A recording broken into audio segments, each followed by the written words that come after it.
বন্ধুরা, উপমহাদেশে আবার ঝড় আসতে চলেছে। নরেন্দ্র মোদী যাচ্ছেন চীন সফরে। হ্যাঁ, ঠিকই শুনেছেন, ভারত চীন দুই চিরশত্রু হঠাৎ হাত মেলাতে চাইছে। কিন্তু প্রশ্ন হলো, এই নাটকের মঞ্চে বাংলাদেশ কোথায়? আমরা খেলোয়াড় নাকি কেবল মাঠের গ্যালারির দর্শক? আজকের ভিডিওতে সেই আগুন ঝরা সত্যটা বলবো, যা আপনাদের বুকের ভেতর ধকধকানি বাড়িয়ে দেবে।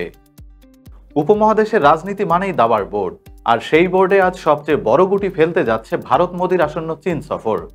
এখনো সফর হয়নি, কিন্তু আগেই পুরো অঞ্চল জ্বলে উঠেছে উত্তেজনায়।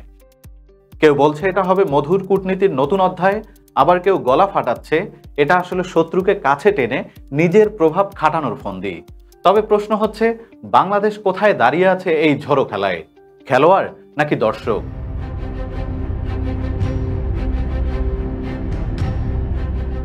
ভারত আর চীন সম্পর্কটা অনেকটা স্বামী স্ত্রীর মতো, যারা দিনের বেলায় মারামারি করে আর রাতে একই বিছানায় ঘুমায়।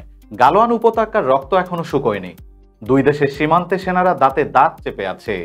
অথচ একই সময়ে বাণিজ্যের খাতায় দেখবেন, ভারত চীনের মোবাইল ফোন কিনে গেম খেলে, আর চীন ভারতের বাজার থেকে কোটি কোটি ডলার কামাই করে।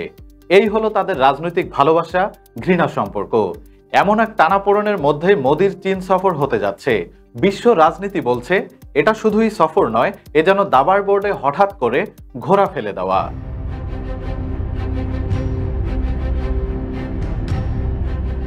মোদির সফরের খবরে পাকিস্তান অস্থির হয়ে পড়েছে। ওরা ভাবে, ভারত যদি চীনকে খুশি করে, তাহলে কাশ্মীর নিয়ে তাদের পুরনো খেলাটা আরো কঠিন হয়ে যাবে।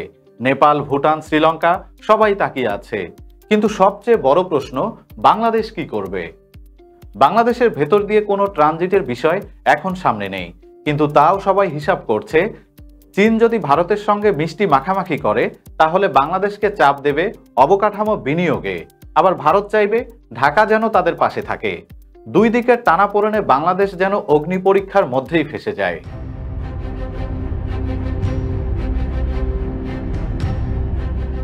বাংলাদেশ আজ এক মজার জায়গায় দাঁড়িয়ে। একদিকে চীন, যারা আমাদের পদ্মা সেতু, কর্ণফুলী টানেল, বিদ্যুৎ প্রকল্পে বিলিয়ন ডলার ঢেলেছে, অন্যদিকে ভারত, যারা রাজনৈতিক প্রভাব, নিরাপত্তা আর সাংস্কৃতিক দখলদারির মাধ্যমে আমাদের ঠিক করে দেয় কখন কোথায় দাঁড়াতে হবে।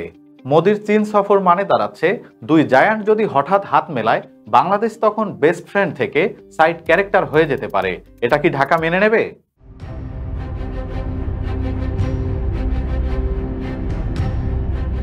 এই সফর শুধু ভারত চীন না, এর ছায়া পড়বে আমেরিকার ওপরও। ওয়াশিংটন আজকাল চীনকে শত্রু নম্বর 1 ধরে রেখেছে। ভারতের সঙ্গে তাদের কৌশলগত জোট কোয়াড সবই চীনকে ঠেকাতে। এখন যদি মোদি গিয়ে বেইজিংয়ে হাত মেলায়, তখন আমেরিকার মুখের ভাব কি হবে? বাংলাদেশের জন্য এটাও বড় সংকেত, কারণ ঢাকা সবসময় চাইছে আমেরিকার সঙ্গে সম্পর্ক ভালো করতে, আবার বেইজিংকেও রাগাতে চায় না। তাহলে এই সফরের পর যদি বৈশ্বিক অক্ষগুলো পাল্টে যায়, বাংলাদেশকে নতুন সমীকরণে দাঁড়াতে হবে।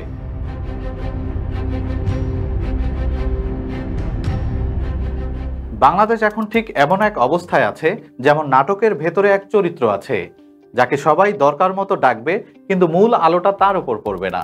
ভারত বলবে, আমাদের পাশে থেকো, তোমার নিরাপত্তা আমরা দেখছি। আর চীন বলবে, আমাদের প্রকল্প নাও, টাকা নাও, বিনিয়োগ নাও। আর আমেরিকা বলবে, আমাদের সঙ্গে থাকো, না হলে শাস্তি পাবে।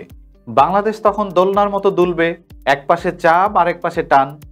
এই চাপটানি আজকের সবচেয়ে বড় উত্তেজনা।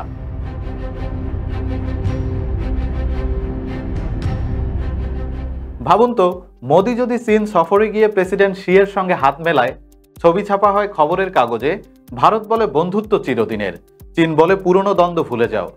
ঢাকা তখন বসে থাকে টিভির সামনে, ভাবছে, আরে বাপরে, তাহলে আমাদের এতদিনের নীতি কোথায় গেল? আমরা তো দুজনকেই খুশি রাখার চেষ্টা করছি। এ যেন স্কুলে দুই বখাটে ছেলের সঙ্গে বন্ধুত্ব করা।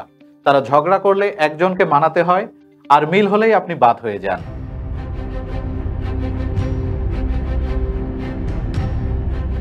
বাংলাদেশের সাধারণ মানুষ হয়তো ভাবছে, আমাদের কি যায় আসে, মোদি চীন যাক না যাক, কিন্তু আসল খেলা এখানেই। কারণ এর প্রভাব পড়বে চাকরিতে, রপ্তানিতে, বিনিয়োগে, এমনকি অভিবাসন নীতিতেও। ভারত চীনের সমঝোতা মানে হতে পারে ঢাকার ওপর নতুন চাপ, আবার তাদের দ্বন্দ্ব মানে আমাদেরকে পুঁজি করে দুই দিক থেকেই সুবিধা নেওয়া।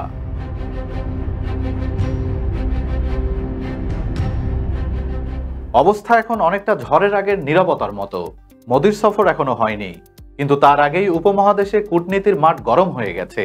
ভারত চীন যদি হাত মেলায়, বাংলাদেশ হয়তো কেবল দর্শক হয়ে দাঁড়াবে। আবার যদি ঝগড়া হয়, তখন ঢাকা খেলোয়াড়ের ভূমিকায় আসতে পারে। রাজনীতির নামে এই নাটকে বাংলাদেশ কি শুধু এক্সট্রা চরিত্র হয়ে থাকবে, নাকি সুযোগ বুঝে আলো কেড়ে নেবে? উত্তরটা আসবে মোদির বেইজিং যাত্রার পর। কিন্তু আজকের বাস্তবতা একটাই, উপমহাদেশ জ্বলে উঠেছে, উত্তেজনা টকবক করছে, আর বাংলাদেশ দাঁড়িয়ে আছে ইতিহাসের মোড়ে।